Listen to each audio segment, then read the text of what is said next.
Está na hora da entrevista do dia com a Denise Campos de Toledo. E nós vamos falar agora das medidas de Trump. Eu estou com Christopher Garman, que é diretor executivo para as Américas da Eurasia Group. Christopher, boa noite. Boa noite, um prazer estar aqui. Bem, Christopher, vamos falar desse excesso de medidas de Trump, não é, que fica até difícil acompanhar e parece ser até uma estratégia dele para que a gente não consiga acompanhar tudo e muita coisa acabe passando sem chamar atenção, mas tem chamado muita atenção, né? Todas as questões dele se desligar de organismos internacionais, de cortar verbas humanitárias para a saúde, a posição dele, por exemplo, em relação a Gaza, que até atrapalhou essa nova etapa de negociação e pode levar a um novo conflito, e temos a taxação agora do aço e do alumínio, que atinge todos e inclusive alguns parceiros com os quais os Estados Unidos têm superávit. Como é que você acha que isso vai ser encaminhado? Ele cede como no primeiro mandato, na sua opinião? Olha, na nossa avaliação, o Trump tende a ser mais agressivo no uso tarifário do que no primeiro mandato. Como a gente já até discutiu em outras ocasiões aqui, nesse fórum, né, Denise, que o Trump entra se sentindo empoderado, mais confiante de si mesmo. Ele tem uma relação mais hierárquica com seu secretariado, então ele está fazendo anúncios sem consultar com seus secretários de Estado. A posição do Trump sobre Gaza, por exemplo, pegou parte do seu governo de surpresa, até mesmo Bibi Netanyahu. Então não houve plano de tropas, recursos, como é que vai implementar. Algumas medidas tarifárias também não passaram pelo crivo de parte dos seus assessores. Então, o Trump anunciou 25% de tarifa sobre México e Canadá, seria uma medida desastrosa para as cadeias produtivas, e ele voltou atrás em 24 horas. Agora, a gente olha essa medida de aço e alumínio, a gente acha que tem um pouco mais de robustez. Aço e alumínio sempre estavam na mira do governo Trump, foi implementado no primeiro mandato. No primeiro mandato houve negociação de rever parte dessas tarifas.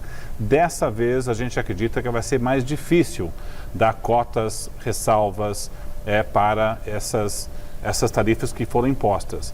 E para o Brasil a notícia ruim é que tem outros países na fila da frente.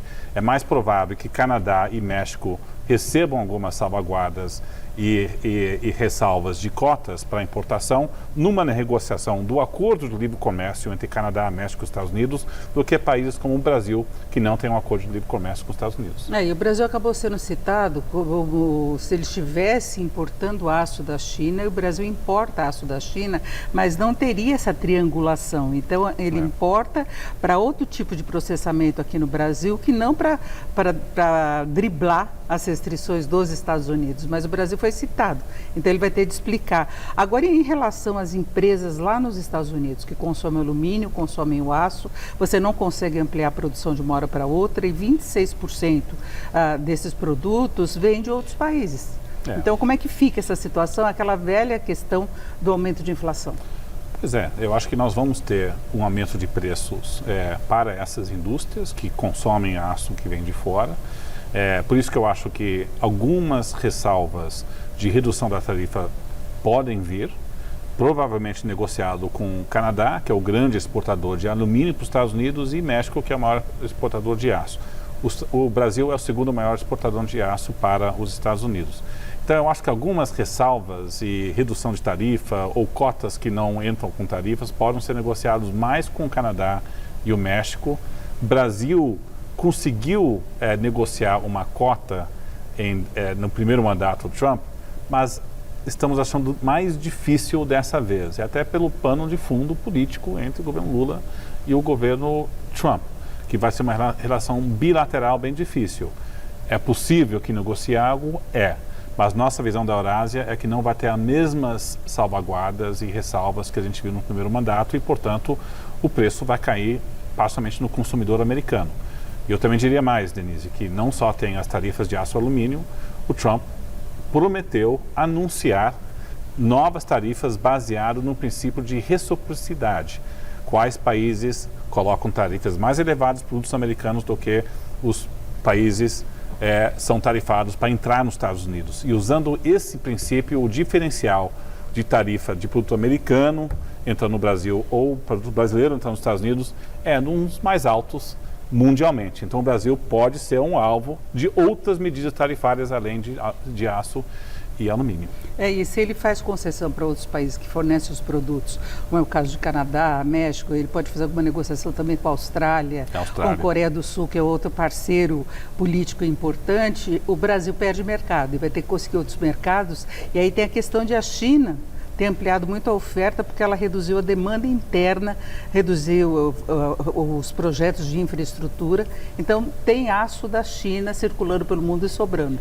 Isso vai ser um problema para os produtores domésticos. Vai ter aço mais barato da China entrando no Brasil. E, aliás, isso é um problema maior. Quando você tem uma guerra tarifária entre Estados Unidos e China e achamos que o processo de aumento de tarifas vai ser ampliado a partir de abril. Os Estados Unidos implementou uma tarifa de 10% sobre os produtos chineses, que foi visto como uma tarifa mais modesta, mas vai ter todo o processo de avaliação e achamos que vem mais tarifas sobre a China. Então a China vai reagir com sobrecapacidade industrial e a China também pode reagir com uma desvalorização da sua moeda para poder compensar a tarifa nos Estados Unidos. Então isso barateia ainda mais os produtos chineses entrando no Brasil e tende a enfraquecer o real. E entrando em outros mercados que o Brasil poderia aproveitar para expandir os negócios. Então, nesse caso, fica uma interrogação mesmo se o Brasil vai sofrer ou não. Algumas empresas, como o caso da Gerdau, têm bases produzindo nos Estados Unidos. Isso. Então, nesse caso, não sairiam perdendo. Isso. Tem assim, esse intercâmbio. Aliás, Trump quer atrair a produção para os Estados Unidos. Só que isso leva um tempo, né?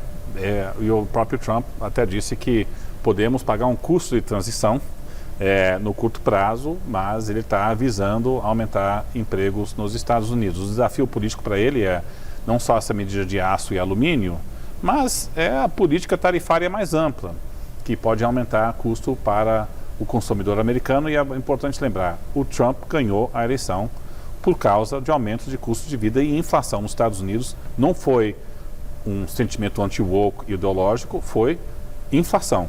Então, ele pode estar semeando a mesma razão que levou a pelos democratas para os republicanos sofrerem nas eleições de Congresso daqui a 2 anos. Mas tem muita água para chegar até lá. E aí ele teria limitações também, inclusive em relação aos projetos. Aliás, em algumas questões, a Justiça já vem tentando conter medidas dele. Os estados, por exemplo, com aquela questão de não ter a nacionalidade dos Estados Unidos, as crianças que nascem, filhos de imigrantes. Então tem uma série de coisas que ele está esbarrando a justiça, não com tanta firmeza, porque ele tem exatamente essa maioria, mas algumas coisas ele não está conseguindo avançar totalmente. Não? Sim, eu diria que no lado de tarifas e deportações em massa, ele não deve encontrar resistência nos tribunais, até porque o Executivo tem meios jurídicos de poder implementar os dois sem o Congresso. Agora, quando a gente olha sobre a lista vasta de medidas com qual você citou no seu comentário inicial, de você reestruturar parte do setor público, ele desmantelar a Agência de Desenvolvimento de Ajuda Externa Americana, chamado USAID, USAID, de você colocar um congelamento de transferências de programas de gastos no governo americano, com o qual os tribunais reverteram, rever o princípio de que quem nasce nos Estados Unidos não é cidadão, isso também viola o princípio constitucional. Então você vai ter os tribunais revendo parte dessas ordens, e essa estratégia também é colocar tanta ordem no executivo que quando os tribunais revêm, o estrago já foi feito, né, os fatos já estão expostos. Então eu acho que o volume também é uma estratégia para poder não dar tempo para reações legislativas ou jurídicas para conter parte dessas ordens do Executivo. O Steve Bannon deu essa recomendação a ele, embora tenha reconhecido que desviou dinheiro do muro, né? Ele está seguindo, parece que essa receita aí de uma overdose de medidas para ver o máximo possível que dá para passar. Christopher Garman, muito obrigada pela sua presença. O Christopher, que é diretor executivo para as Américas da Eurasia Group. Uma boa noite. Boa noite, obrigado. Com vocês.